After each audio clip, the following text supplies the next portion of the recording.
Salam damai dan sejahtera untuk Bapak, Ibu, dan Saudara yang kekasih di dalam nama Tuhan Yesus Kristus. Hari ini kita kembali membaca, merenungkan, dan merefleksikan firman Tuhan yang diambil dari Injil Matius, pasal yang kedua, ayat yang ke-12 sampai dengan 23. Topik yang kita akan refleksikan ialah pimpinan Tuhan melalui mimpi. Bapak, Ibu, Saudara yang kekasih di dalam Kristus. Orang-orang Majus telah datang menjumpai Raja Yesus. Mereka datang menyembah Raja Yesus, mempersembahkan emas, kemenyan, dan mur. Mereka memuji dan memuliakan Allah, menikmati segala berkat rohani yang sudah mereka saksikan sendiri, mulai dari negerinya di timur, dengan pimpinan Tuhan. Melalui bintang, mereka tiba di Bethlehem. Setelah itu, mereka kembali langsung ke negerinya di timur, sambil memuji memuliakan Allah dengan penuh sukacita. Mengapa mereka tidak melaporkan di mana lokasi daripada Raja Yesus? Bukankah Herodes Agung sudah memberikan perintah agar orang Majus ini segera melaporkan di mana Raja Yesus tersebut? Tuhan memimpin orang Majus itu melalui mimpi. Dan orang Majus dengan keyakinan yang penuh bahwa melalui mimpi itu mereka kembali ke negerinya di timur. Mereka tidak melakukan tindakan yang melawan rancangan Tuhan. Mengapa demikian? Karena Herodes bisa jadi melakukan tipu daya. Ia semula ingin mengatakan bahwa kalau ada tahu lokasinya Raja Yesus, Herodes akan menyembah kepada Raja Yesus. Dan itu tidak mungkin terjadi, dan itu mustahil terjadi. Yang ada di balik hal tersebut ialah Raja Herodes akan membunuh Raja Yesus. Karena kekhawatiran dan ketakutannya, posisi dan jabatannya digeser, digantikan oleh Raja Yesus. Itulah sebabnya orang Majus dengan bijaksana yang datangnya dari Tuhan dengan pimpinan melalui mimpi, mereka kembali ke negerinya, berjalan melalui jalan yang lain agar mereka betul-betul menjaga rahasia ini agar Herodes Agung tidak melakukan kejahatan terhadap Raja Yesus. Sementara itu kita tahu bahwa Yusuf, Maria, dan Raja Yesus masih di Bethlehem. Dalam kondisi yang seperti itu, apa yang sedang terjadi? Terjadi kegusaran, kekesalan, kemarahan yang memuncak. Yaitu mereka yang ada di Bethlehem, yang ada di sekitarnya, khususnya anak-anak di bawah 2 tahun, akan dibunuh. Ingin ditemukan dan didapatkan nama Raja Yesus. Kita tahu bahwa tidak semua orang tahu di mana lokasi Yesus di Bethlehem. Para gembala yang menyaksikan kehadiran Raja Yesus, tentu apa yang diceritakannya atau apa yang dialaminya, tidak semua akan menggubrisnya. Rahasia kelahiran Yesus Kristus menjadi rahasia yang tersimpan pada para gembala. Dan lokasi di mana Yesus dilahirkan di Bethlehem disimpan oleh orang-orang Majus dan berita itu dibawa ke negerinya. Dengan demikian tepatnya di manakah Raja Yesus yang dilahirkan itu dan ada di dalam desa mana, tempat yang mungkin menjadi tempat tinggal mereka, tidak ada yang tahu. Yang pasti di wilayah daerah Bethlehem dan sekitarnya. Sebelum itu terjadi, Tuhan memimpin Yusuf melalui mimpi. Melalui mimpi, malaikat Tuhan berkata kepada Yusuf, "Bangunlah, ambillah anak itu serta ibunya, larilah ke Mesir dan tinggallah di sana sampai aku berfirman kepadamu. Karena Herodes akan mencari anak itu untuk membunuh dia." Akhirnya kita tahu bukan, bahwa Herodes bukan datang untuk menyembah Raja Yesus, tetapi ingin membunuh Raja Yesus. Tuhan memimpin Yusuf untuk membawa Raja Yesus dan Maria ke negeri Mesir. Perjalanan yang panjang, perjalanan yang sangat rahasia, dan mungkin tidak ada yang dapat bisa mengetahuinya. Atau orang-orang di sekitarnya pun tidak terlalu mengerti dan memahaminya. Karena memang kelahirannya betul-betul adalah kesunyian. Tidak ada yang tahu. Hanya para gembala dan orang Majus. Tetapi Yesus yang adalah raja telah lahir. Dan Raja Herodes merasa dia akan terancam posisinya dan kedudukannya. Malaikat ini berkata kepada Yusuf, Herodes akan mencari anak itu untuk membunuh. Yusuf dengan taat melakukan apa yang diperintahkan Tuhan melalui malaikat Tuhan itu, sekalipun melalui mimpi. Tuhan memimpin Yusuf melalui mimpi, dan Yusuf taat sepenuhnya. Sampai akhirnya Yusuf, Raja Yesus, Maria ada di Mesir. Tapi ada peristiwa yang sangat mengenaskan. Karena Herodes merasa ditipu, merasa diperdaya oleh orang-orang Majus, dia begitu marah dan mengambil satu keputusan yang mengenaskan. Herodes menyuruh bawahannya untuk membunuh semua anak di Bethlehem dan di sekitarnya. Anak-anak yang berumur di bawah 2 tahun.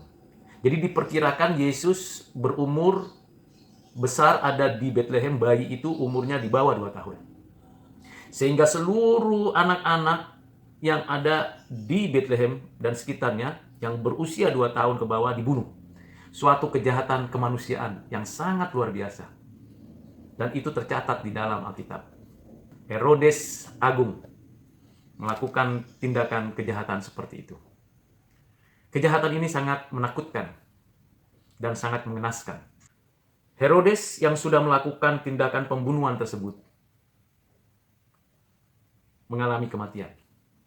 Melalui mimpi, Tuhan memimpin Yusuf kembali untuk membawa Raja Yesus, Maria, kembali ke tanah Israel.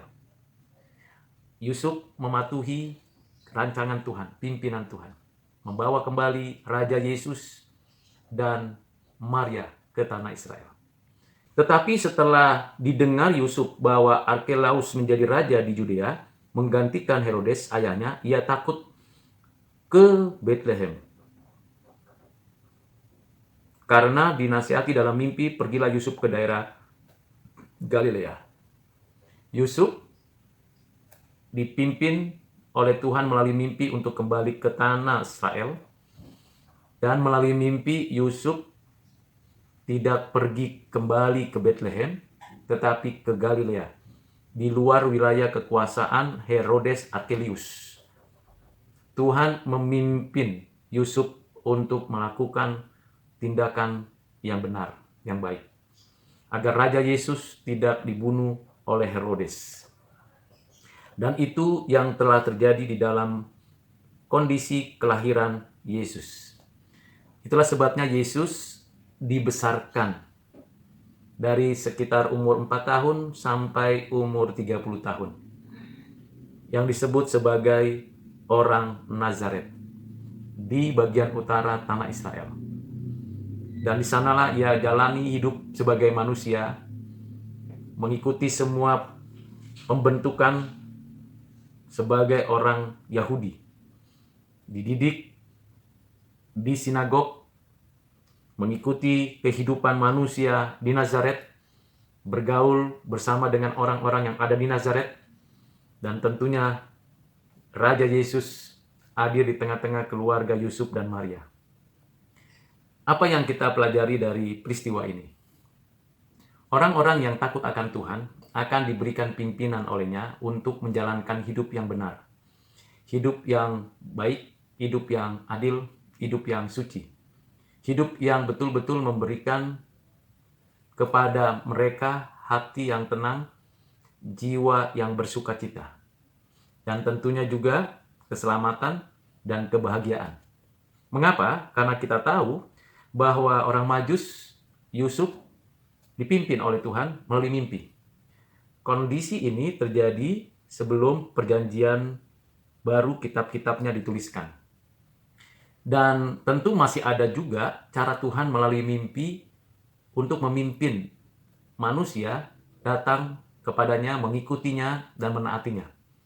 Namun rujukan daripada mimpi-mimpi kita itu harus dibawa kendali firman Tuhan.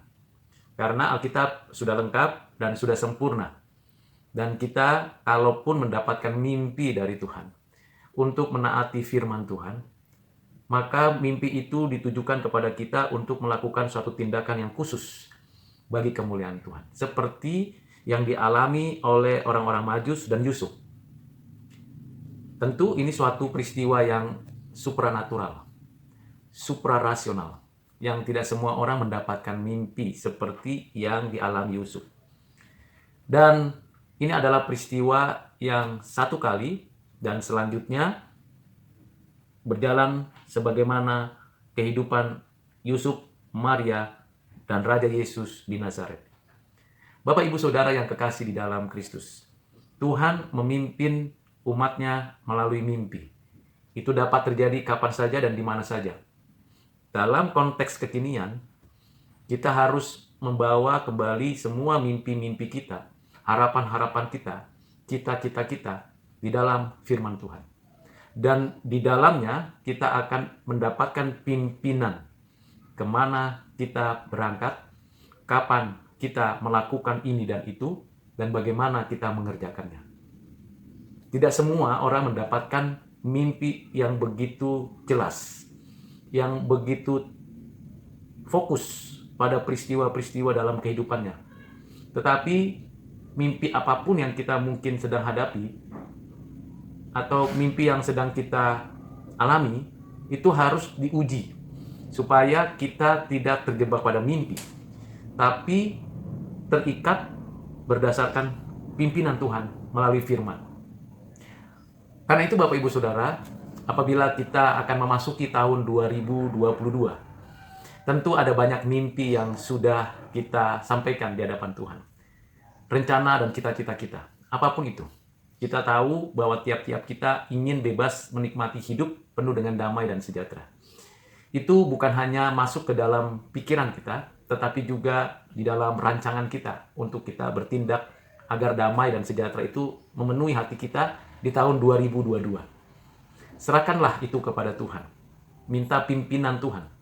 Agar mimpi-mimpi kita di tahun 2022 adalah mimpi-mimpi yang sesuai dengan pimpinan Tuhan. Bagaimana supaya mimpi-mimpi itu sesuai dengan rencana dan kehendak Tuhan? Yang pertama seperti orang Majus, yaitu selalu mendengarkan, menaati apa yang Tuhan perintahkan, untuk patuh kepada perintah Tuhan itu. Dan sambil patuh kepada Tuhan, mereka memuji dan memuliakan Allah. Kita pun demikian. Ketika kita mendapatkan mimpi atau sudah merancang yang terbaik di tahun 2022, kita harus sungguh-sungguh memuji dan memuliakan Allah. Kesulitan, kesusahan akan terjadi. Seperti orang Majus mencari jalan lain agar sampai ke negerinya mengabarkan kabar sukacita itu. Yang kedua, kita juga bisa belajar dari Yusuf. Yusuf seorang yang patuh kepada perintah Tuhan, yang mau mendengar apa yang Tuhan perintahkan melalui malaikat. Dan Yusuf mengikuti setahap demi setahap. Yusuf membawa Raja Yesus dan Maria tentunya tidak mudah. Apalagi berangkatnya mereka malam-malam, agar tidak diketahui oleh Raja Herodes, agar Yesus tidak dibunuh oleh Herodes, sehingga terjadi keamanan dan kenyamanan sampai ke negeri Mesir. Bagaimana kehidupan Yesus di Mesir, dan bagaimana Yusuf menjaga dan memelihara kehidupan mereka. Kurang lebih 2 tahun itu terjadi. Bapak Ibu Saudara, Yusuf betul-betul melakukannya dengan baik. Dan ia menunggu saatnya, tidak tergesa-gesa, tidak segera mengambil keputusan, kembali ke tanah Israel, ke negerinya sendiri. Tetapi juga ia peka melihat kondisi lingkungan dan situasi politik saat itu. Sehingga ketika Archelaus yang menggantikan Herodes Agung itu menjadi raja Yudea, Yusuf menyadari bahwa ini juga merupakan ancaman kalau tetap ada di Bethlehem. Itulah sebabnya melalui pimpinan Tuhan, Yusuf pergi ke Galilea. Wilayah itu adalah wilayah yang berada di luar Yudea. Kekuasaan yang dikuasai oleh raja yang lain.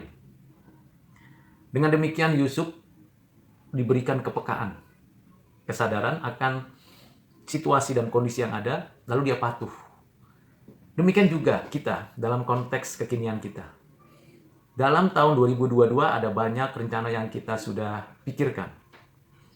Pelajari situasi dan kondisi yang ada, serahkan semuanya kepada Tuhan, lalu kita menyerahkan pimpinan Tuhan yang terjadi. Jangan cepat-cepat mengambil satu keputusan tanpa Tuhan memberikan bimbingan kepada kita.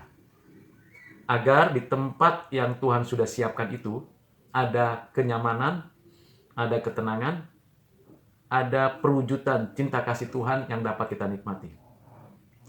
Yusuf, Maria, dan Raja Yesus tinggal di Nazaret, jauh dari Yerusalem, jauh dari Bethlehem. Tetapi di sana Allah memelihara kehidupan keluarga ini. Dan Tuhan menyatakan rancangannya. Terkadang apa yang kita harapkan melalui mimpi-mimpi kita mungkin heran bahwa cara Tuhan mengantar kita kepada rancangannya itu berbeda dengan cara kita untuk mencapainya. Tidak disangka dan tidak diduga bahwa akhirnya Raja Yesus tidak tinggal di Bethlehem, tetapi di Nazaret. Itulah sebabnya disebut Yesus adalah orang Nazaret. Bapak Ibu Saudara yang kasih dalam Kristus, dimanapun kita berada, dan situasi kondisi apapun yang sedang kita hadapi di tahun ini dan tahun depan, kita harus sungguh-sungguh berserah dan bersandar kepada pimpinan Tuhan. Kita tidak takut dan khawatir akan masa depan kita karena Tuhan yang memimpin kita. Tuhan yang menyertai kita. Tuhan yang memberikan damai dan sejahtera. Jangan andalkan rancangan-rancangan kita saja. Karena kita diberikan akal untuk merancang. Tetapi ketahuilah, rancangan Tuhan adalah rancangan damai sejahtera. Di dalam rancangan itulah kita mendapatkan ketenangan di tahun-tahun berikutnya. Sekalipun pandemi COVID-19 masih terus berlangsung, tetapi di negeri di mana kita dipimpin olehnya, Tuhan menjaga kita. Kiranya renungan ini memberikan kepada kita suatu dorongan untuk terus semangat menjalani kehidupan kita di masa yang akan datang. Entah berapa lama lagi kesulitan ini berlangsung, tetapi kita tetap bersukacita memuliakan dan memuji Tuhan. Entah berapa banyak lagi orang-orang jahat yang akan melakukan kejahatannya seperti Herodes dan para pengikutnya, tetap kita tahu Tuhan memelihara iman kita dan menjaga kehidupan kita. Entah berapa banyak orang yang akan mengalami kematian oleh karena kejahatan manusia dengan sesamanya, kita harus tetap teguh bersandar kepada Tuhan. Kesulitan, kesusahan akan terjadi dan mungkin akan terus bertambah, tetapi kita tetap memuji memuliakan Tuhan. Ketenangan, kenyamanan tertentu dalam konteks tertentu kita akan dapati seperti yang dihadapi dan dialami oleh Yusuf di Mesir, di Nazaret, kita juga akan mendapatinya sesuai dengan pimpinan Tuhan. Marilah Bapak Ibu Saudara kita serahkan semua hidup kita, pribadi kita, lepas pribadi, keluarga kita ke dalam tangan Tuhan. Kita songsong tahun 2022 dengan penuh sukacita dan penuh semangat. Tuhan Yesus memberkati kita. Amin.